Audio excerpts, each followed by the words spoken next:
Well, good evening, everyone. Michael Soothing here. I thought it was so funny. Someone wrote in the comment section, well, good evening, Michael Soothing, everyone here. Okay, so they have a good sense of humor. I thought I would describe today one of the many thousands of experiments you can do yourself to see that you live on a globe Earth, as if any of my subbies would ever have any doubt. Now, what I'm going to do is explain that tomorrow, March 20th, which may be the day you're watching this, you have the Spring Equinox, and that is when the tilt of the Earth is exactly the 23.5 degree tilt of the Earth. That's so rude, that car doing that. I'll be glad when I move back to my quiet little place by the water. But anyway, the Earth's axial 23.5 degree tilt on that day only is the day when the sun will rise exactly in the east and set exactly in the west, no matter where you are on the globe. Doesn't matter if you're in Scandinavia, Norway, Australia, the USA, how far south or north you are, the sun will rise in the east, set in the west, precisely. Now, of course, other days of the year it doesn't do that.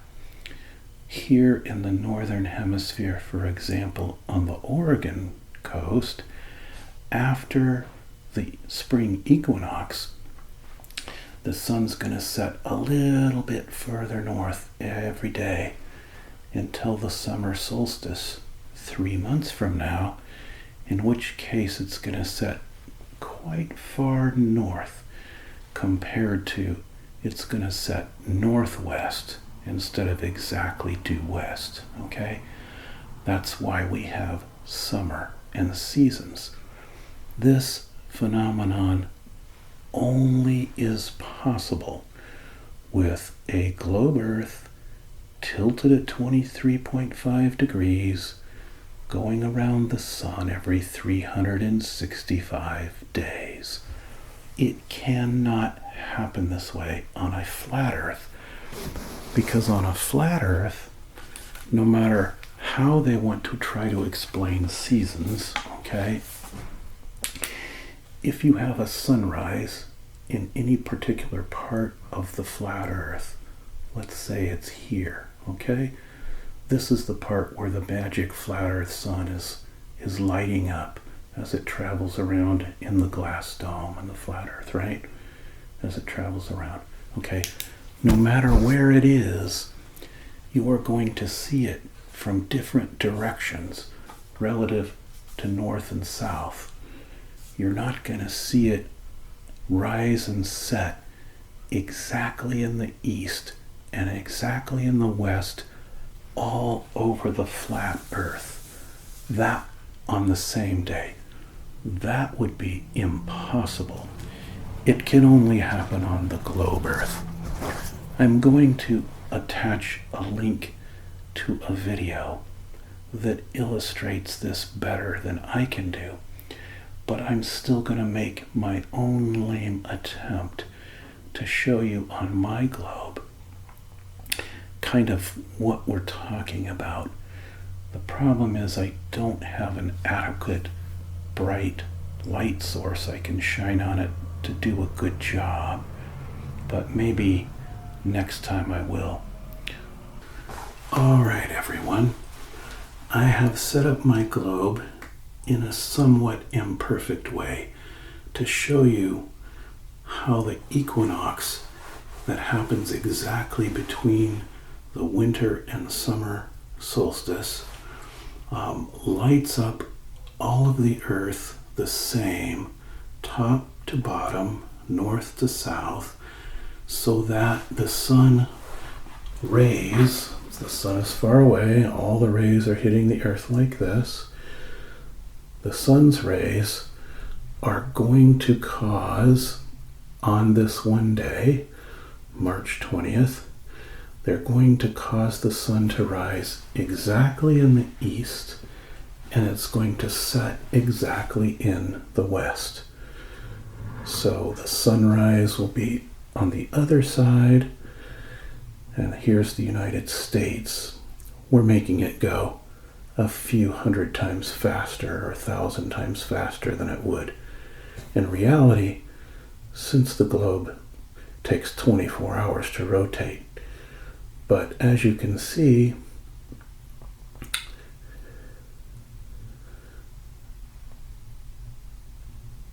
the US, if we take the US for example, which is in darkness here, you can see the sun will rise in the east here and then eventually set in the west. But that's also going to be true for Mexico, it's going to be true for Canada, it's going to be true for Greenland. When Greenland comes into the light, it'll be exactly east when the sun comes up. And exactly, it'll be true for Brazil. Only on this day, as the seasons progress, in this case, I have it set up for the fall equinox because it's easier to see. But let's illustrate. If it were summertime, right, and we were at the summer solstice, sunrise and sunset would be further north or further south. If you're in the northern hemisphere, sunrise would happen further north. And down in this is why we have seasons. In the south, it's going to be winter time, more of the globe in darkness. But in the north, you can see it's lit up all the way up to the Arctic because of the 23.5 degree tilt of the Earth. And so you won't see the sun rise exactly in the east and set exactly in the west. You're going to see it further north. Sunset, for example, would be much further north in the summertime. The spring equinox, which we'll be looking at tomorrow on the 20th, is actually the Earth tilting the opposite way I started, but it still illustrates the same concept. The sun's going to be lighting the entire globe, top to bottom, basically in an equal way so that the sun will rise exactly in the east and set exactly in the west, no matter where you are. Even way up here, or whether you're down here, the equatorial area, or further down, Argentina, whatever. The sunrise and sunset is going to be like that. And that's because we are 90 degrees, the 23.5 axial tilt of the Earth is 90 degrees to the sun. Yeah, this light is not quite adequate to show you, and the camera's not quite good enough to pick it up. I need the light to be further away to illustrate this correctly. It worked better in our fall equinox, but let me position the light a bit so you see it would look like that. The whole globe would be lit up at the same time as far as sunrise and sunset. Also, I was actually going to go out and videotape the sunset and take my compass, which I have around here somewhere, and show you that the sun was setting precisely in the west tomorrow. But I can't do that either because the Oregon weather is not cooperating. It's all cloudy today, and it will be again tomorrow. However, if you're in a sunny location, you can do this experiment. You can use the compass in your car, if you have one, in your nav system. Point your car exactly west at sunset and see if the sun doesn't go down right that direction where it's supposed to. Or if you're an early riser, you could point your car exactly east and watch the sun come up exactly where it's supposed to. Wait, let's put a little light on it and make it way too bright for you, okay? So, or you could do this with a compass also, anywhere in the world. Impossible on a flat Earth, but exactly what we expect on a globe with a 23.5 degree axial tilt. Now, I wanted to show you all some of what I got for birthday a few days ago, since this is a short video when it comes to the globe Earth experiment part. So, hold on one second. I'll get the card that Maria made, the homemade card that Maria made me, because this was, I thought, very cute, very clever. And it got squished a little bit. And she says, "Happy birthday, Michael," down there. But you see it's right? It's got a tail, fins, and she knows I'm into all things aquatic, all things oceanographic, all things that have to do with the sea and water. She also made me, these all have a similar theme as it turns out. She made me this, I forget what they call this style, but you use all these little beads and then they all melt together in the oven. So you make your pattern and you heat it up. You have all your colored things. So this can hang in a window, for example. And she got me this cool, this is from Siargao Cloud 9, which is where she resides in the Philippines a good deal of the time. It's made in the Philippines. I'm not sure if this is a sawfish or a shovel-nosed shark, something along those lines, but it bends like this. I can never figure out how they make these like that, how they make them so they can twist and bend. But anyway, he can swim along and spear things, right? It's kind of scary. What movie did I just watch that I found rather scary and gruesome? Oh, it was the updated version of It. I'm not going to recommend the movie, but they say the sequel, It number 2, that's being produced is going to have the bloodiest scene in movie history. But bloody scenes aren't that scary to me. They're more like disgusting to me. What's scary is the clown, the evil clown, and things like that. What else? Joanne got me some nice gifts. She got me several. Here's a couple of them. She knows I love agates. So she got me this beautiful polished agate here. I'll hold it up close. It's got druzy crystal in the center, and it can be displayed in a display case because it's got a flat bottom. So now people are bothering me, of course, with text messages. Let me make sure and check this and see if it's important.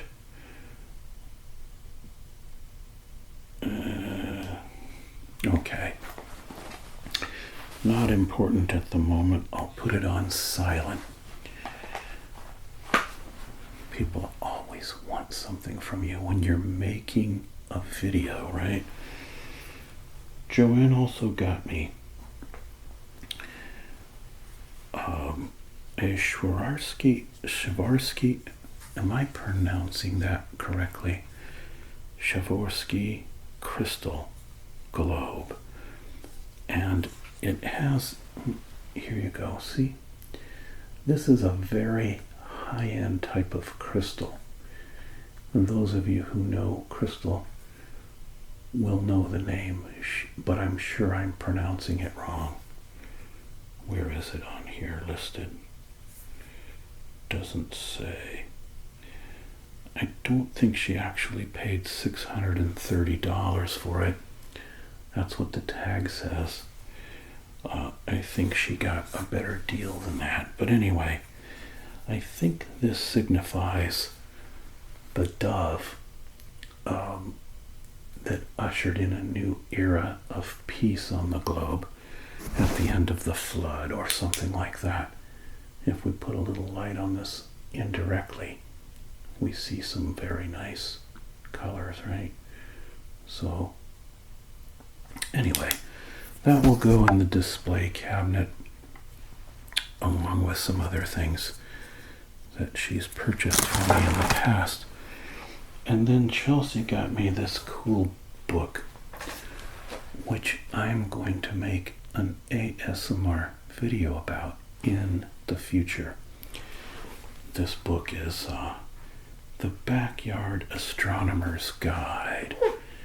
It's a book that all flat earthers should read so that as they're going through it, they could understand a little something about the solar system, the galaxy, and the universe, none of which they believe in. But they could look at the pictures and say, wouldn't it be interesting if we lived in the real world instead of in our little snow globe with the little twinkling lights pasted on the top? If they were to get out of their 3-year-old mentality for 10 seconds and look at a book like this, they might be filled with wonder at the creation that God made. It's a lot of interesting stuff on observing the sun and the moon and the stars and the comets, how the sun works, you know. I will take the advice of the subby who told me, here's some of the planets that flat earthers don't believe exist, okay? Even though we can look at them through telescopes every day. But anyway,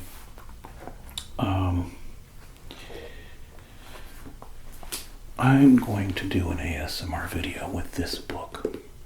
In the future, we can look at it together, and I will take the advice of the subby who said, put it down on the table and shoot it from up above so that we can actually see what you're talking about.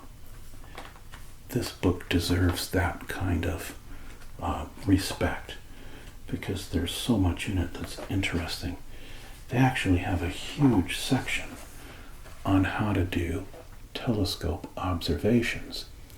Don't let the flat earthers read any of this because they believe that your own eyes lie to you if you look through a telescope, even though they're always telling people, trust your senses, do your own research.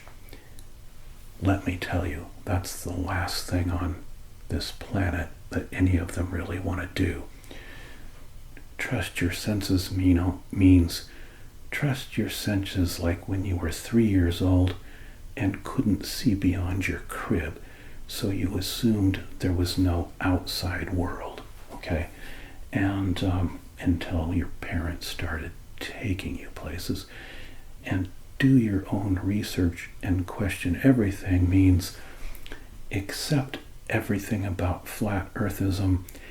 If there's one piece of data that you can warp into making that fit a flat earth, do that and ignore the other 999 pieces of data that make it clear it's impossible that your belief system is correct. That's what they mean by doing your own research. Any of us can, of course, look at a sunset and see that the sun doesn't shrink and get smaller and smaller and smaller and further and further and further away, like it does in the magic snow globe model of the flat earthers, but we see the sun stay the same size all the way until it sets below the horizon, don't we? But anyway, never mind all that. I don't want to attract more trolls. You should have seen the running comments I had to deal with in my flat earth debunking video. My goodness, I don't know if I ever came across people with a lower IQ. But anyway, never mind all that. I don't want to insult them. Or do I? Forget it. I'm in a good mood and I hope you are too. I hope this video relaxed you a little bit. And until next time, don't ASMR and drive. Oh, by the way, once again, I have extensive travel coming up, and so I won't be around to make ASMR probably for a couple of weeks. But after that, I will resume. I might be able to squeeze one in between. I'm not sure yet. All right, anyway, take care, everybody. Bye-bye.